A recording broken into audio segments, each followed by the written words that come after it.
Picture waking up to two cops on your porch at sunrise, not because you broke any law, but because the local HOA queen decided your quiet retirement was a threat to her throne.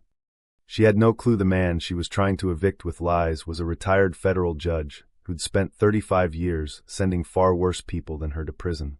The doorbell ripped through the silence of Marcus Hale's kitchen like a judge's gavel. 7:12 a.m., Sunday, Scottsdale's Ridgeview Estates, the kind of place that looked like postcard perfection, palm-lined streets, identical beige stucco homes, zero visible weeds. Marcus had moved here 8 months ago after his wife's passing, chasing the silence he thought money could buy. He set down his coffee, walked to the door in his robe, and found two uniformed officers, body cams blinking red. Behind them stood Vanessa Prescott, Van to her loyal subjects, arms folded, lips curled in that victory smirk she practiced in every HOA mirror.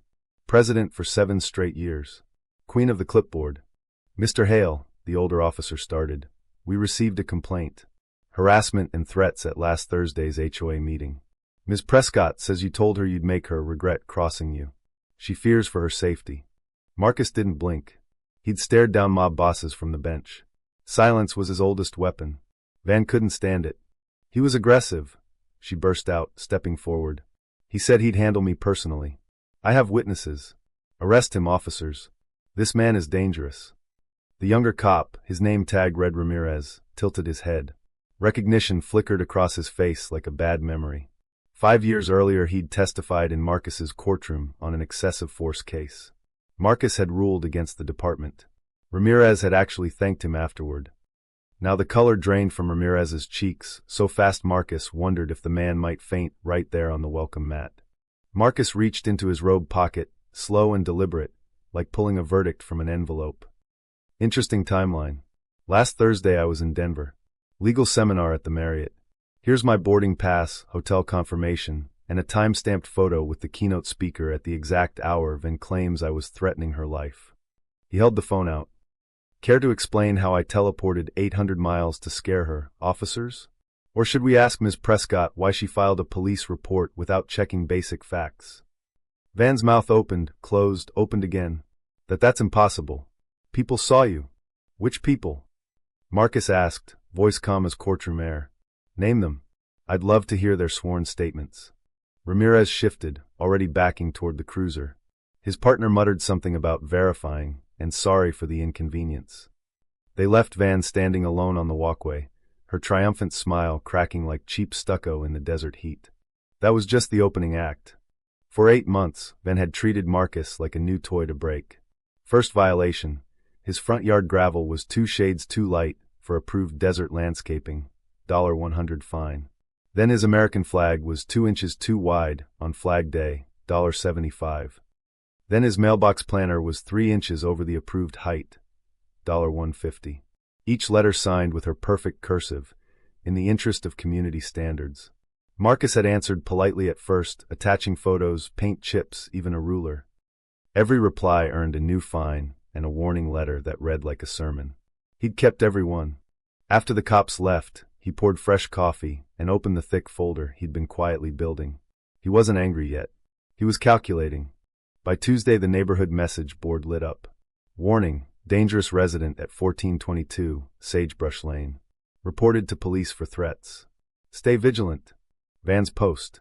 His photo from the one meeting he'd attended, zoomed in like a mugshot. Comments flooded in. "Lock your doors. We pay fees for safety." Until the entire subdivision thought Marcus was one bad day from snapping.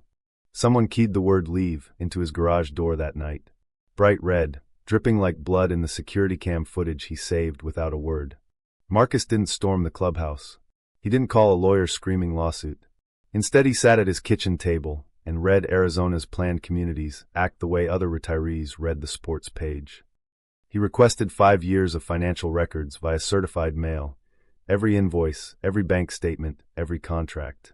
He cited the exact statutes that said the HOA had 10 business days or faced $500 penalties per violation. Copies went to Van, her husband Derek's property management company, and the Arizona Department of Real Estate. He also filed a public records request for the body cam footage from Sunday morning. When it arrived, he watched Van's voice crystal clear before Marcus even opened the door. He said he had a gun and he'd use it if I didn't back off. A lie that could have ended with SWAT at his door. Marcus saved the file and smiled for the first time in weeks. The anonymous envelope slid under his door 3 nights later. No stamp, no return address. Inside, photocopied invoices for Arizona Oasis Services and Southwest Groundskeeping. $280,000 over 4 years for work no one in Ridgeview had ever seen.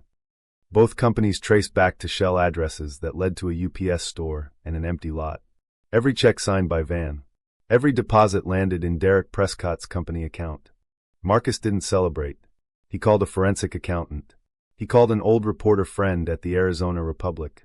He waited. The emergency HOA meeting was called to address safety concerns. Van stood at the front table like a general, microphone in hand, promising swift action against disruptive elements. The room was packed. Residents who'd never spoken up before shifted uncomfortably. Then a young woman in the 3rd row stood. "Mrs. Prescott, the man you accused of threatening you with a gun, is he the retired federal judge who just moved in? Because I looked him up after your post. Judge Marcus Hale. Sentenced people for lying to federal agents. And you called the cops on him while he was out of state." The room went dead quiet. Phones came out. Google results flashed across screens. Van's face drained of color exactly like Officer Ramirez's had. Marcus stood slowly in the back row. "For the record, I have the body cam footage. You told police I threatened you with a firearm. That's a felony in Arizona. Also, those landscaping invoices? The state auditor's office received copies this morning, along with the emails where you and Derek discussed burying me in violations until I sold." Pandemonium. Board members started resigning on the spot. One woman actually cried. Van tried to speak, but her kingdom was already voting her out with their feet.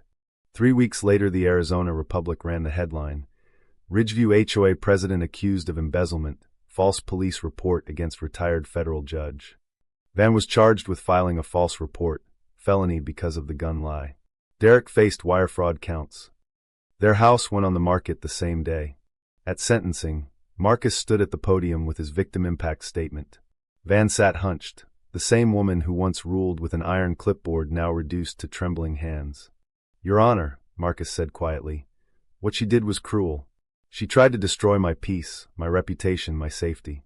But I spent 35 years watching justice balance the scales, not shatter them. I recommend probation, community service, and a lifetime ban from any HOA board. Let her feel what it's like to live under rules she can't control." The judge agreed. Months later, Marcus was trimming his perfectly legal desert hedge when he saw an orange-vested figure picking up trash along the curb. "Van, community service." She looked up, met his eyes across the street, and gave the smallest nod, defeated, broken, human. He nodded back. No words needed. The neighborhood changed after that. New board, transparent budgets, actual votes. Marcus's garage door stayed the exact wrong shade of beige. Nobody dared complain. So tell me, true or false, was the HOA president the only one abusing power, or did the judge who methodically dismantled her life become the bigger bully in the end, who really got the karma they deserved?